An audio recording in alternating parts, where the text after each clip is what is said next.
Halo semuanya, di sini kita akan ngebahas sesuatu yang penting banget, yaitu reksadana saham. Ini adalah cara paling cerdas buat kamu yang baru mau terjun ke dunia investasi. Penasaran gimana caranya? Oke, langsung aja kita kupas tuntas. Nah ini nih, situasi klasik banget kan? Abis dapet THR atau bonus, malah bingung duitnya mau diapain. Lihat teman-teman di medsos pamer keuntungan saham, kita jadi kepengen, ikutan FOMO. Tapi jujur, ilmunya belum nyampe. Pernah ngerasa gitu? Dan ini teman-teman harus digarisbawahi banget. Kalau kita langsung terjun beli saham A, saham B tanpa tahu apa yang kita lakuin, itu jatuhnya bukan investasi. Itu ya untung-untungan alias judi. Risikonya gede banget dan uang yang kita kumpulin susah payah bisa lenyap gitu aja. Kita nggak mau itu terjadi kan? Eits, tapi tenang, ada kok cara yang lebih cerdas. Biar gampang, kita pakai cerita aja ya.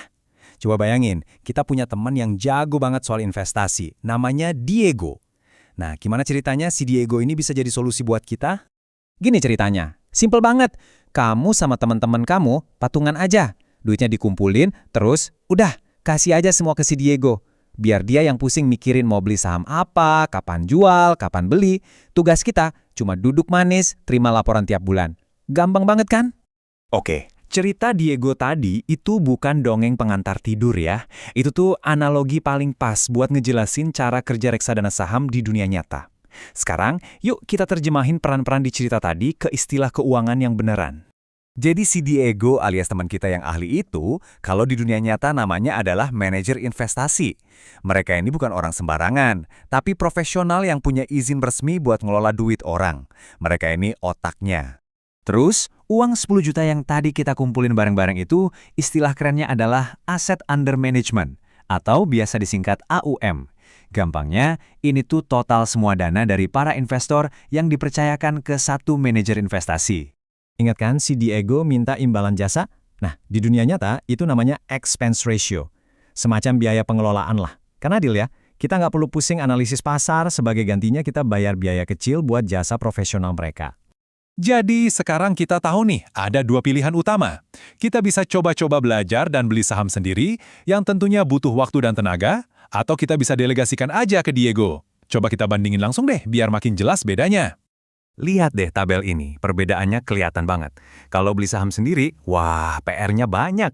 Mesti riset mendalam, butuh modal yang lumayan gede biar bisa beli banyak saham. Sementara kalau lewat reksadana saham, kita langsung dapat paket komplit. Keahlian manajer plus diversifikasi instan bahkan dengan modal seadanya. Oke, pertanyaan selanjutnya, di mana sih kita bisa nemuin para Diego ini? Di mana kita bisa pakai jasa para manajer investasi hebat?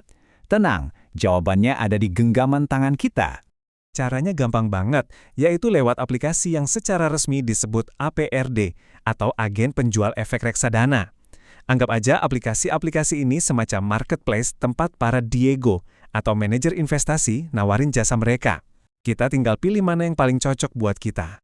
Nah, waktu kamu buka aplikasinya, jangan kaget kalau ketemu istilah-istilah ini. Kelihatannya rumit, tapi sebenarnya ini cuma rapor kinerja dari tiap manajer investasi aja kok. Yuk kita bedah satu persatu biar kamu ngerti. Pertama, AUM. Coba lihat angkanya, 741 miliar rupiah. Ini artinya udah ada dana sebesar itu yang dipercayakan investor lain ke manajer ini.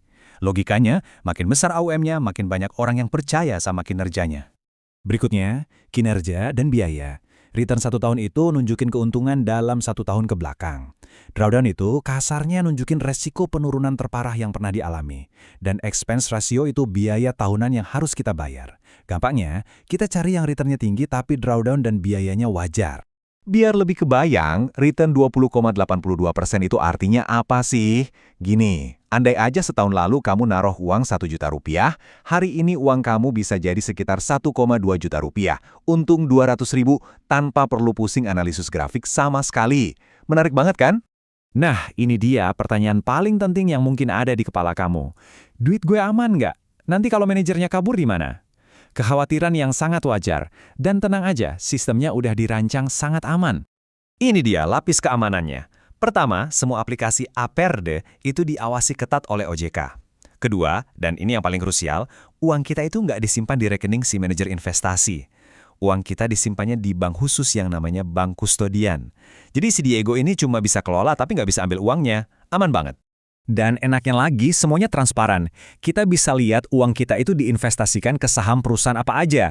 Istilahnya itu top holdings. Dan biasanya isinya adalah perusahaan-perusahaan raksasa yang kita semua kenal, kayak BCA, Telkom, dan lain-lain. Jadi makin tenang kan? Setelah paham semua ini, jadi makin kelihatan kan kalau memulai investasi lewat reksadana saham itu bukan jalan pintas. Justru, ini adalah langkah awal yang paling strategis dan bijak buat investor pemula. Pada akhirnya, ini soal pilihan pola pikir. Apakah kita mau jadi penjudi yang asal tebak dan berharap mujur? Atau mau jadi investor cerdas yang bilang, oke, biarkan ahlinya yang bekerja, sementara saya fokus belajar dulu pelan-pelan. Pilihan kedua, jelas jauh lebih aman dan bijak. Dengan memilih reksadana, kita secara otomatis terhindar dari kesalahan-kesalahan fatal yang sering dilakukan pemula. Nggak ada lagi tuh beli saham cuma karena ikut-ikutan teman. Nggak ada lagi menaruh semua uang di satu saham berisiko. Semuanya udah dikelola secara profesional. Jadi, ingat ya pesan utamanya, mempercayakan dana ke manajer investasi itu adalah sebuah strategi. Strategi untuk bisa langsung ikut berinvestasi dan merasakan potensi keuntungannya sambil memberi diri kita waktu buat belajar dengan tenang tanpa mempertaruhkan hasil jerih payah kita. Jadi, setelah semua penjelasan ini, pertanyaannya kembali ke kamu, apakah kamu sekarang merasa lebih siap untuk memulai?